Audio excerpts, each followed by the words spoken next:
ओम तत्सत। श्री गणेशाय नमः।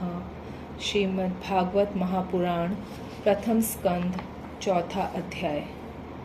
महर्षि व्यास का असंतोष।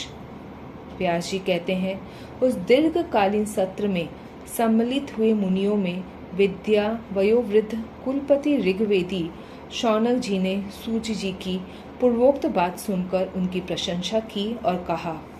शौनक जी बोले, सूत जी, आप वक्ताओं में श्रेष्ठ हैं तथा बड़े भाग्यशाली हैं। जो कथा भगवान श्री सुखदेव जी ने कही थी, वही भगवान की पुण्यमय कथा कृपा करके आप हमें सुनाइए।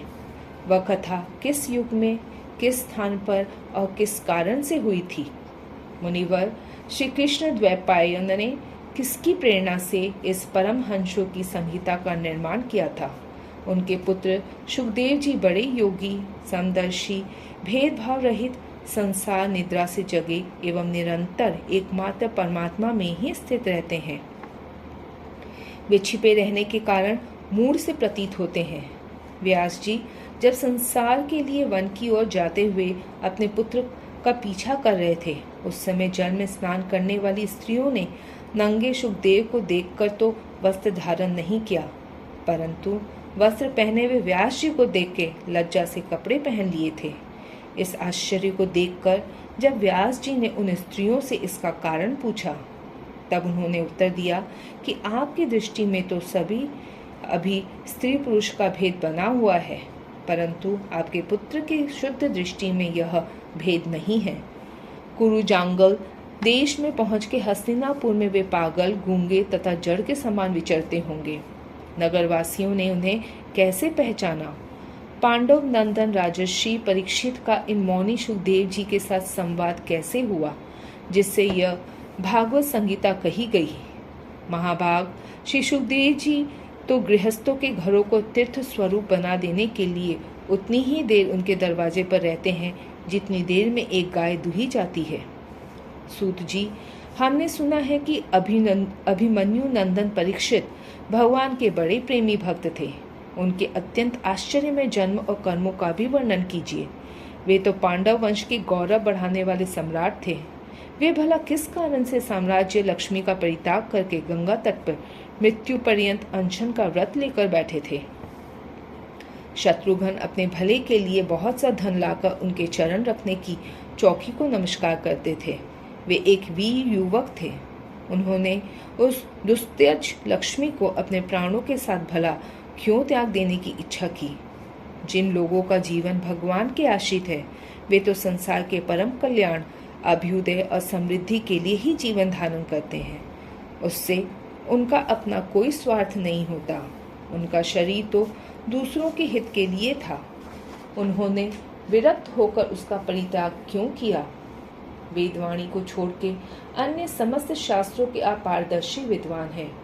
सूची, इसलिए इस समय जो कुछ हमने आपसे पूछा है, वह सब कृपा करके हमें कहिए।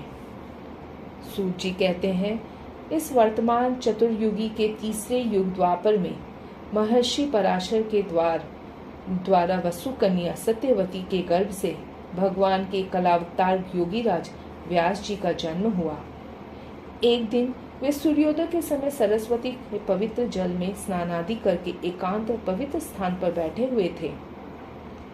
महर्षि भूत और भविष्य को जानते थे। उनकी दृष्टि अचूक थी। उन्होंने देखा कि जिसको लोग जान नहीं पाते, ऐसे समय के फेर से प्रत्येक युग में धर्म संकरता और उसके प्रभाव से भौतिक वस्तुओं की भी शक्ति का ह्रास होता रहता है। संसार के लोग श्रद्धाहीन और शक्ति रहित हो जाते हैं। उनकी बुद्धि कर्तव्य का ठीक ठीक निर्णय नहीं कर पाती और आयु भी कम हो जाती है। लोगों की इस भाग्यहीनता को देखकर उन मुनीश्वर ने अपनी दिव्य दृष्टि से समस्त वर्णों और आश्रमों का हित कैसे हो, इस पर विचार किया।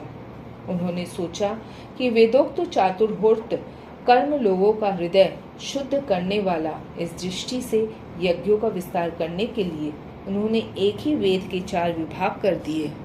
व्यास जी के द्वारा ऋक, यजु, साम और अथर्व, इन 4 वेदों का उद्धार हुआ। इतिहास और पुराणों को 5वां वेद कहा जाता है।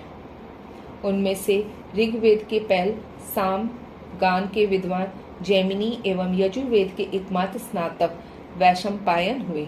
अथर्ववेद में प्रवीण और हुए दरुण नंदन सुमंतु मुनि। इतिहास और पुराणों के स्नातक मेरे पिता रोमहर्षण थे। इन पूर्वोक्त ऋषियों ने अपनी अपनी शाखा को भी अनेक भागों में विभक्त कर दिया। इस प्रकार शिष्य, प्रशिष्य और उनके शिष्यों द्वारा वेदों की बहुत सी शाखाएं बन गई। कम समझ वाले पुरुषों पर कृपा करके भगवान वेद व्यास ने इसलिए ऐसा विभाग कर दिया कि जिन लोगों को स्मरण शक्ति नहीं है या कम है, वे भी वेदों को धारण कर सकें।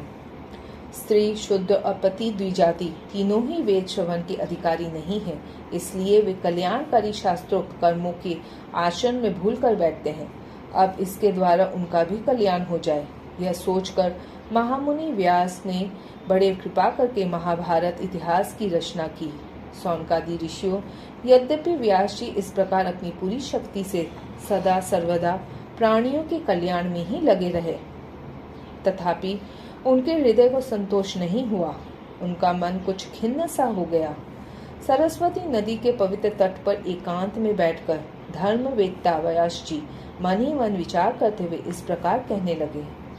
मैंने निष्कपट भाव से ब्रह्मचार्यादि व्रतों का पालन करते हुए वेद, गुरुजन और अग्नियों का सम्मान किया है और उनकी आज्ञा का पालन किया है। महाभारत की रचना के बहाने मैंने वेद के अर्थ को खोल दिया है, जिससे स्त्री, शुद्ध आदि भी अपने अपने धर्म कर्म का ज्ञान प्राप्त कर लेते हैं। यद्यपि मैं ब्रह्म तेज से संपन्न एवं समर्थ हूँ, तथापि मेरे हृदय कुछ अपूर्ण काम सा जान पड़ता है। अवश्य ही अब तक मैंने भगवान को प्राप्त कराने वाले धर्मों का प्राय निरूपण नहीं किया है। वे ही धर्म परमहंसों को प्रिय है और वे ही भगवान को भी प्रिय है। श्री कृष्ण द्वैपायन व्यास इस प्रकार अपने को अपूर्ण सा मानकर जब खिन्न हो रहे थे, उसी समय पूर्वोक्त आश्रम पर देवर्षि नारद जी आ पहुंचे। उन्हें आया देख व्यास जी तुरंत खड़े हो गए। उन्होंने देवताओं के द्वारा सम्मानित देवर्षि नारद की विधि पूर्वक पूजा की।